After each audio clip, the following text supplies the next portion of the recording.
आज सुबह जब नैना सोकर उठी तब उसे अपनी तबीयत कुछ ठीक नहीं लग रही थी। पेट में दर्द हो रहा था और हल्का सा बुखार भी था। इसीलिए वो जल्दी जल्दी घर के काम खत्म करके डॉक्टर को दिखाने के लिए अस्पताल चली गई। अस्पताल पहुंचकर उसने डॉक्टर को सारी बात बताई। उसे सुबह से ही हल्का सा बुखार है और सर में दर्द भी हो रहा है। डॉक्टर ने उसका अच्छे से चेकअप किया और कुछ टेस्ट भी करवाए। फिर रिपोर्ट आने तक नैना हॉस्पिटल में ही बैठी रही। वो बैठे बैठे यही सोच रही थी कि भगवान उसे कब एक बच्चे की खुशी देंगे, कब उसके घर आंगन में बच्चे की किलकारी गूंजेगी।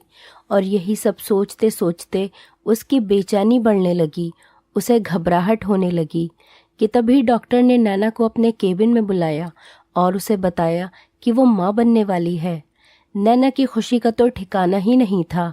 वो भगवान का शुक्रिया कहने लगी कि भगवान ने उसकी सुन ली, कि कितने सालों से जिस खुशी को वो तरस रही थी आज उसे मिल ही गई। इसके बाद नैना खुशी की खबर लिए अस्पताल से अपने घर आ गई और बेसब्री से अपने पति जतिन का इंतज़ार कर रही थी कि कब वो घर आए और वो उसे खुशखबरी सुनाए। इसी दौरान रोज़ की तरह वो घर के काम निपटा रही थी कि तभी दरवाजे की बैल बजी और नैना ने दरवाज़ा खोला और उसके पति जतिन ने घर में कदम रखते ही सबसे पहले तो नैना के गाल पर ज़ोरदार थप्पड़ मारा और उससे लड़ने लगा। उसे भला बुरा कहने लगा कि दूर हो जाओ मेरी नज़रों से, मैं तुम्हें देखना भी नहीं चाहता। जतिन अपनी पत्नी को गंदी गंदी गालियाँ दे रहा था। ये वही पत्नी थी जो पढ़ी लिखी होने के बावजूद भी उससे अच्छा कमा सकती थी और उसकी चार दीवारी में कैद होकर रह गई थी। वो चुपचाप खड़ी हुई उसकी बातें सुन रही थी। तभी जतिन ने कहा, तुमसे शादी करना मेरी ज़िंदगी की सबसे बड़ी भूल थी। मैं पागल हो गया था, मेरा दिमाग ठिकाने पे नहीं था जो मैंने तुमसे शादी की। बेचारी नैना खामोश खड़ी हुई शांति से उसकी बातें सुन रही थी कि जतिन के चुप होते ही वो उससे पूछ बैठी, जतिन हुआ क्या है? आखिर मैंने किया क्या है? मुझे मेरी गलती तो बताओ जो मुझे इतना सुना रहे हो। नैना के मुंह से ये सब सुनते ही जतिन का गुस्सा सातवें आसमान पर आ गया। उसे लगा औरत तो पैर की जूती होती है जिसे पैरों में ही रहना चाहिए। फिर इसने मेरे सामने जबान कैसे चलाई? और जतिन नैना पर तेज आवाज में चीख कर बोला, भगवान के लिए मुझे माफ कर दो और निकल जाओ मेरे घर से। जब तुम्हें अपनी ही मनमानी करनी होती है और मेरी कोई बात नहीं सुननी तो निकल जाओ मेरे घर से। मुझसे पूछ रही हो मैंने क्या किया? कल मैंने तुम्हें फकीर बाबा का दम किया हुआ पानी और ताबीज लाकर दिया था जो तुमने फेंक दिया। तुम्हें पता भी है वो कितना ताकतवर होता है, उसका असर उल्टा भी हो सकता है। मगर नहीं, तुम अपने पति की बात तो मान ही नहीं सकती, तो तुम्हें इस घर में रहने का भी कोई अधिकार नहीं है। ये सुनकर नैना बोल पड़ी, ये क्या जहालत है जतिन? मैं पढ़ी लिखी समझदार लड़की हूँ, इन ढोंगी बाबाओं के चक्कर में मैं नहीं पड़ने वाली। जतिन, जहाँ आज के ज़माने में तुम जैसे पढ़े लिखे लोग ऐसी बातें करेंगे तो समाज में सुधार कैसे आएगा? जतिन, तुम मुझे किस रास्ते पर ले जा रहे हो?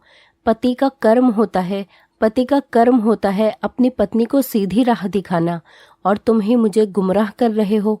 भला ये कौन सी किताब में लिखा है कि फ़कीर बाबा का दम किया हुआ पानी पीने से या ताबीज़ पहनने से मैं जल्दी ही प्रेग्नेंट हो जाऊंगी और वो बच्चा लड़का ही पैदा होगा? और अगर ये सब सही होता तो आज अस्पताल में डॉक्टर की जगह ये फ़कीर बाबा ही बैठे होते, ना कि डॉक्टर्स। ये सुनकर जतिन कहने लगा कि एक तो मेरी बात मानने से रही और ऊपर से मुझसे ज़बान लड़ा रही है। इससे पहले कि मैं कुछ गलत कर बैठूं, निकल जाओ मेरे घर से। नैना ने कहा, जतिन, बात तो कुछ है भी नहीं जो आप इतना कुछ बोल रहे हैं। जतिन ने नैना से कहा कि मैंने तुम्हें ताबीज़ लाकर दिया, तुमने वो भी नहीं पहना और दम किया हुआ पानी भी नहीं पिया। अगर तुम दम किया हुआ पानी पीती तो लड़का ही पैदा होता। फ़कीर बाबा ने मुझसे कहा था, मैं उनकी हर बात पर विश्वास रखता हूँ। मैंने बहुत से लोगों के साथ उनकी दुआ से चमत्कार होते देखा है। तुम्हें फ़कीर बाबा की ताकत और शक्तियों का अंदाज़ा नहीं है। नैना ने कहा, जतिन, क्या दम किया हुआ पानी मुझे लड़का देगा? जतिन ने नैना की ज़बान दराजी पर उसे एक और ज़ोरदार थप्पड़ मार दिया और बालों से घसीटते हुए नैना को घर से बाहर निकाल दिया और कहने लगा, घटिया औरत, निकल जाओ मेरे घर से, और उसे दरवाजे से बाहर फेंक दिया। नैना रोती हुई घर की दहलीज से उठी और अपने आंसू साफ करते हुए जतिन से कहने लगी, जतिन, आप बहुत गलत कर रहे हो। आप कौन से ज़माने में जी रहे हो? आपको सही गलत कुछ नज़र ही नहीं आ रहा। उस फ़कीर बाबा ने आपकी आंखों पर पट्टी बांध रखी है।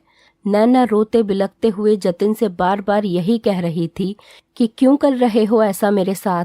एक बार मेरी बात तो सुन लो। मैं तुमसे कुछ कहना चाहती हूँ, तुम्हें कुछ बताना चाहती हूँ। मेरी बात तो सुन लो। मगर जतिन को नैना की चीख पुकार और उसके आंसुओं से कोई फर्क नहीं पड़ रहा था।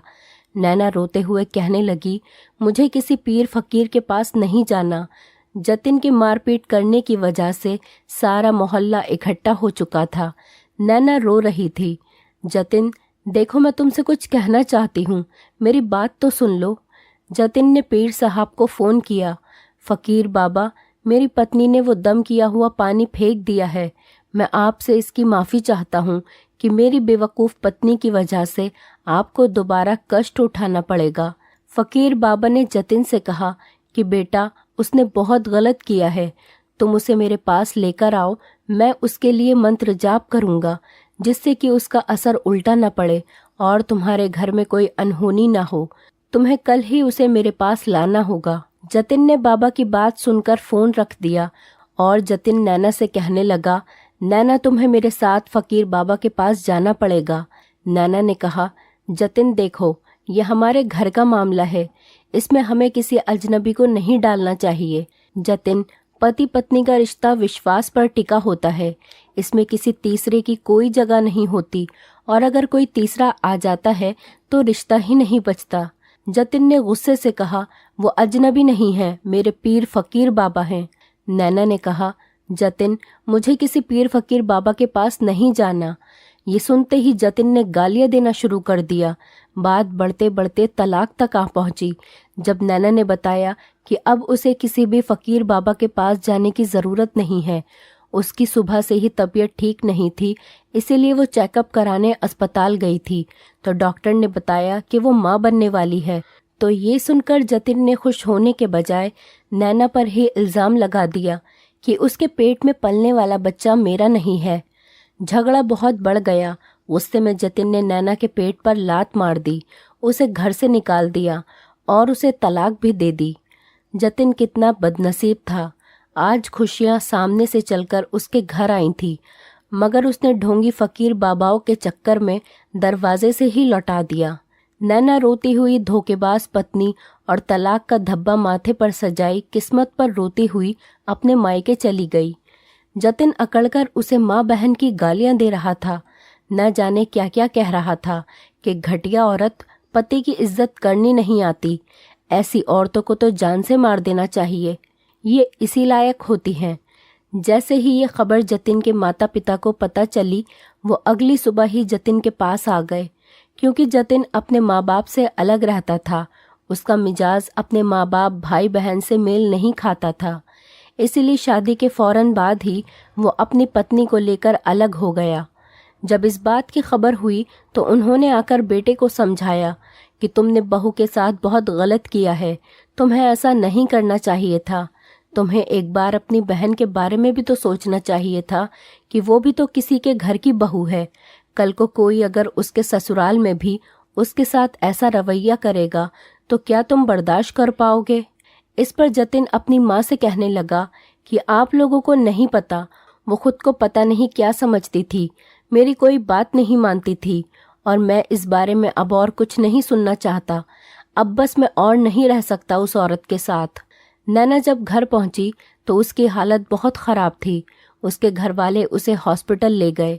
वो 2 महीने की प्रेग्नेंट थी, लेकिन अब उसका बच्चा मर चुका था। नैना की भी हालत बहुत नाजुक थी। डॉक्टर ने नैना की हालत देखते हुए कहा कि आपको पुलिस केस करना होगा, मगर नैना के घर वालों ने नैना के कहने पर कुछ भी नहीं किया, सब कुछ भगवान पर छोड़ दिया। नैना के लिए ये बहुत बड़ा सदमा था। नैना अपना सब कुछ खो चुकी थी और आज इस बात को पूरा 1 साल गुजर चुका था और जतिन ने दूसरी शादी कर ली थी। इधर नैना के घर वालों ने भी नैना की दूसरी शादी करवा दी थी। इस बार जो लड़का नैना को मिला था वो एक बहुत अच्छा और अच्छी सीरत का इंसान है, मगर वो पढ़ा लिखा नहीं था। लेकिन उसने नैना को सच्चे दिल से अपनाया था और वो नैना की बहुत इज्जत करता था। नैना के साथ हुए पिछली शादी के अत्याचार और दुख दर्द को वो उसकी किस्मत से मिटा देना चाहता था। वो दिन रात नैना को बेइंतहा प्यार देता और उसका ख्याल रखता था। अब नैना भी उसके साथ वक्त गुजारती, उससे बातें करती, अपने दिल की बातें शेयर करने लगी थी और नैना उसे पढ़ाने लगी थी ताकि वो अपने आप को नैना से कमतर न समझे। अब नैना की जिंदगी में फिर से बाहर आने लगी थी। रवि बहुत ही अच्छा लड़का था। नैना अपनी नई जिंदगी जी रही थी कि तभी भगवान ने नैना को एक खूबसूरत सा बेटा दे दिया। नैना और रवि अपनी जिंदगी में बहुत खुश थे। नैना कभी कभी अपने पहले बेटे को याद करके रोती थी। रवि हमेशा यही कहता, नैना पुरानी बातों को याद करके अपना आज खराब मत करो, पुरानी बातों को अपने दिल से निकाल दो और बुरा सपना समझकर भूल जाओ और अपने आज में जियो ताकि तुम खुश रहो, तभी तो अपने बेटे को भी खुश रख पाओगी। जिसने जैसे कर्म किए हैं, मौत के बाद उसके पाप और पुण्य का हिसाब होगा। रवि का साथ नैना के लिए सुकून भरा था। इधर जतिन आज भी माँ बाप से अलग रहता था, लेकिन वो ताबीज़ और आजकल के झूठे पीरों पर यकीन रखने वाला आज भी वही जतिन था। जतिन की दूसरी बीवी पहले से ही तलाकशुदा थी। उसने सोचा, पहले ही मैं बहुत कुछ झेल कर आई हूँ, अब जो पति कहेगा, जैसे कहेगा, मैं वैसा ही करूँगी। कभी जो उसको बुखार या सरदर्द हो जाता तो जतिन अपनी पत्नी को लेकर फकीर बाबा के पास चला जाता। वो फकीर जतिन की बीवी, जिसका नाम नेहा था, उसको दम करता, उसका हाथ पकड़ता और न जाने कहाँ कहाँ टच करता। नेहा को बहुत बुरा लगता, मगर वो खामोश रहती। उसको इस फकीर बाबा से डर लगने लगा था। नेहा ने एक बार अपने पति जतिन को भी बताया, मगर जतिन ने उल्टा नेहा को ही डांट दिया। नेहा का पहला पति उसे छोड़ चुका था। दूसरी बार वो तलाक का धब्बा बर्दाश्त नहीं कर सकती थी और नेहा अपने पति के डर से सब कुछ बर्दाश्त कर रही थी। वो खामोश ही रहती, जतिन के कठोर शब्द भी सुन लेती और एक शब्द नहीं कहती थी। इधर नैना अपने पति के साथ घूमने जा रही थी और भगवान का शुक्रिया कर रही थी कि उसे इतना अच्छा पति मिला जो उसे पलकों पर बिठाकर रखता है। नैना बहुत खुश थी। इधर जतिन अपनी बीवी नेहा को लेकर एक दिन फकीर बाबा के पास गया। फकीर बाबा कि दुआ करें, हमारा बेटा ही हो। फकीर बाबा ने नेहा के पेट पर हाथ रखा और आंखें बंद करके कुछ पढ़ने लगे और कहने लगे, अपनी पत्नी को 20 दिन तक लगातार मेरे पास लेकर आओ और मैं दुआ करूंगा कि बेटा ही होगा। नेहा बहुत रोती थी कि भगवान मेरे पति को समझ दे दे। फकीर बाबा मुझे गलत तरीके से छूता है, मैं क्या करूं? नेहा जैसी न जाने कितनी लड़कियां इन पीर फकीर बाबा की हवस का निशाना बन रही थी। कुछ दिन गुजरे, जतिन काम में बिजी रहने लगा। फकीर बाबा अब दुआ के लिए जतिन के घर आने लगे थे। नेहा को हवस भरी नजरों से देखते। एक दिन नेहा ने जतिन को बताना चाहा, लेकिन जतिन का यकीन इतना पक्का था फकीर बाबा के लिए कि वो कुछ सुनना ही नहीं चाहता था। नेहा बेबस हो गई थी। जतिन फकीर बाबा के खिलाफ कोई बात सुनने को तैयार ही नहीं था और इधर फकीर बाबा उसको अपनी हवस का निशाना बना रहे थे। एक दिन जतिन घर पर नहीं था, नेहा सो रही थी। फकीर बाबा घर पर आए। उन्होंने नेहा के साथ बदतमीजी करने की कोशिश की और इतने में ही जतिन घर पर आ गया। देखा कि फकीर बाबा कमरे में हैं। जतिन जैसे ही कमरे में दाखिल हुआ तो देखा फकीर बाबा नेहा से बदतमीजी कर रहा था। वो गुस्से में पागल होने लगा।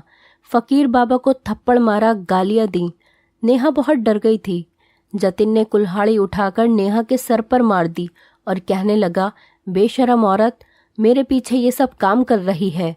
नेहा ने वहीं पर दम तोड़ दिया। जतिन ने झूठे फकीर बाबा को भी कुल्हाड़ी मारनी चाहिए, मगर वो फकीर जान छुड़ाकर फरार हो गया। जब मोहल्ले वाले को पता चला, सबके सब इकट्ठा हो गए। न्यूज़ चैनल्स वाले भी पहुंच गए। टीवी पर भी यही खबर चलने लगी, पति ने बीवी को गैरत के नाम पर कत्ल कर दिया। नैना भी न्यूज़ देख रही थी। जतिन को देखकर वो चीखें मारने लगी। वो डर गई थी। हे भगवान, इस आदमी ने किसी मासूम लड़की को मार ही डाला। एक जाहिल आदमी की जहालत ने एक औरत की जान ले ही ली। दोस्तों, इस कहानी के माध्यम से हम आपको ये बताना चाहते हैं कि इंसान को सीधी राह पर चलना चाहिए और इन झूठे पीर फकीर ढोंगी बाबाओं से बचे रहना चाहिए। इंसान को अपनी आंखें, सोच और समझ सबको खुला रखना चाहिए और अंधविश्वास के चक्करों में नहीं पड़ना चाहिए, वरना आखिर में अंजाम यही होता है जो जतिन और नेहा के साथ हुआ। दोस्तों, उम्मीद करती हूँ आपको हमारी कहानी पसंद आई होगी। कहानी पसंद आई है तो वीडियो को लाइक करें, चैनल पर नए हैं तो चैनल को सब्सक्राइब करें और हाँ, नोटिफिकेशन बेल को ज़रूर दबाएं ताकि अगली अपडेट सबसे पहले आपको मिले।